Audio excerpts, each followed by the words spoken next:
So how do you see through a red marker on your Android phone? Let me explain it and show it to you practically. Let me show you how it works. So if you're new here, subscribe and we can get started. So if I get inside of the Photos app, you can see I have a picture in here which has like the red marker on top of that. The way to see through it would be by clicking on the edit button, which is the pencil thing. And you can use all of the features in here. So you can see the when you switch from the like cropping tools, you can switch to the filters, which is also not something we want, but you want to click on the button in the middle, which adjusts things like brightness, contrast, and so on.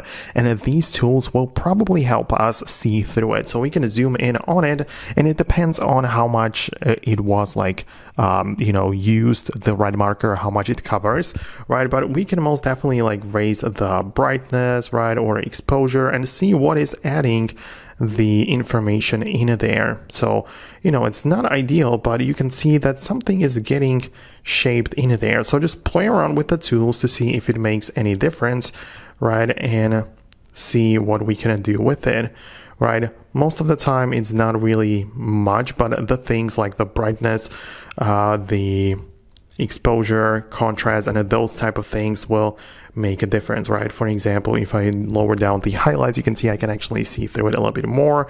The shadows might help out with that, and you can kind of see what is behind it.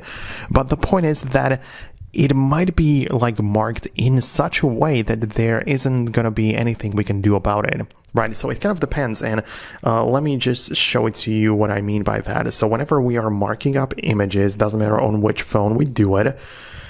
So let me just grab like a random image, whatever, right? And in here, when you go to the marker tool, you can see that we get to select the thickness of the pen as well as the opacity. And if the opacity is set to 100 and they mark something over the image, well, it's not gonna help us to like raise the brightness or contrast, highlights, whatever, because it's fully covered. So we cannot rely on the fact that not the full opacity has been used, and therefore we can kind of like see through it a little bit. So that's what you're gonna do. Let me know if it worked out for you. Subscribe for more, and I'll see you in the future uploads.